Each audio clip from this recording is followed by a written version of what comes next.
Yeah. Dude, I know, it's fine. It's over. My name's Brittany and Daniel. 2007. I am 16. I've never been kissed. And I've just moved from a big city to a small town. And, you know, no one knows who they are in high school or ever, really. And, but I used to think I had everything figured out. And I had some pretty deep stuff to say, such as the following. March 21st, 2007, 10:14 p.m. Stephanie got voted off Idol tonight. My favorites are Jordan and Melinda. Chris was in the bottom two with her, and I'm glad he didn't go. I'm gonna go to bed now. I'm falling asleep. Whew. Deep. I was also a bit of an author. I like to write stories, and I'm going to share a little bit of one with you guys. This is May 17th, 2007. She is a fashion designer. Typical 24-year-old, loves coffee, her red trench coat, and walking wherever she needs to go in London. Every day she wakes up at 6:30, walks into her kitchen in her usual tank top and pajama bottoms. Today they were blue.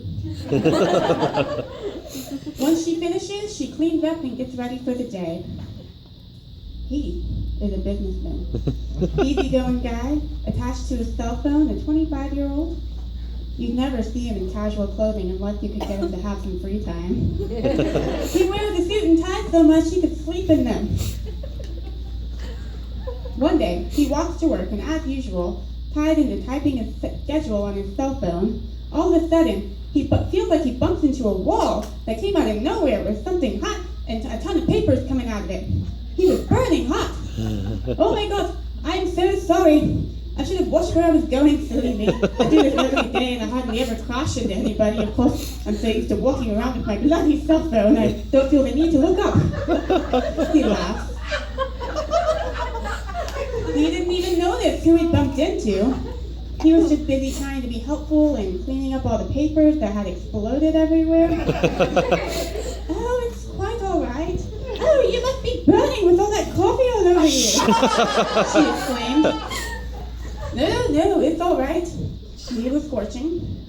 They scrambled to pick up the last of the papers and handed all he had to her. Then, whoa. Those were some eyes. They stared at him like the pigments of blue were going to reach out and poke him until there's nothing left. Hello. He held out his hand. I'm Jared Buckley. I'm Maria Kaplofenstein.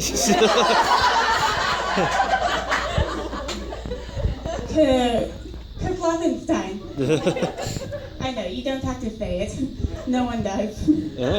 So, okay, I never finished it, but my plan was to have it end with the guy doing some big romantic gesture and saying, hey, Maria, your last name is too complicated. Why don't you let me change it for you? Yeah, pretty sweet. Romantic comedies are not this bad, guys.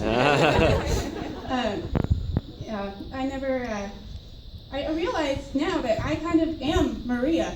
I do own a red trench coat, I am 24, and I love coffee. However, I'm not a fashion designer, and I never became British. So. I cared way too much what people think. I'm consistently seeking validation and living in self-doubt. And I think Jonathan Larson is his name, and he once wrote, "The opposite of war isn't peace, it's creation." And in this time of my life, I was at war with myself. So I created someone that I wasn't to get through high school. And I lived in the town that holds the Guinness World Record for the most churches per square footage. You can say that they like Jesus. They had a sign, "We like Jesus." I was already really confused about religion, but I'd never been more confused on February 27th, 2007. I found out recently that a girl I thought had good morals has lost her virginity. I'd rather not put her name in here because I just don't. LOL. But it's really disturbing to know because I thought a lot better of her. Way better, actually. I'm so disappointed in her, but I also feel really bad for her, too. She's probably going through a lot. I don't think she likes me very much. I'm going to pray for her. I think she deserves all the help she can get. Oh my God. I'm agnostic today. And a few months later, this is March 23rd, 2007, 11:58 p.m. Man, do I like this boy. Oh gosh, I really shouldn't, but boy, do I like him. He's got a girlfriend, though. My friend really likes the boy, too, and he has one, too, and she hates her because she told him not to like her, but that's a long story. Anyway, she hates the girl he's going out with. Our situations are a lot alike, but I actually like the girl my guy's with. And I don't want to hurt her saying I like him so much. It's hard because I'm not very close to her and I really want to be friends with her, but I also want to be with him. I don't want to get him to get in the way, but I do. It's kind of like, okay, she hates the other girl, but what happens when you like the other girl? 12:37 a.m. So I don't know what actually happened with this guy, but it turns out that he was a liar. Yeah. And I don't know if you can see here, but I actually highlighted everything that I wrote about him, and then later I went back and crossed everything out. So I guess he really hurt my feelings or something. Yeah. This journal shows me a girl who's just writing and writing and writing, but she's just trying to cover up what's really there. And I know this because there's no mention in here of my hearing loss. And a few years ago, I began doing stand-up comedy. And I wasn't funny for a year. A whole year. And a really great friend suggested that I start making jokes about it. And I guess I'm a little funnier now. But when you lie and lie to yourself, you start to believe the lie. And when I started making jokes about it, that kind of marked my journey from lying to myself to being undeniably myself.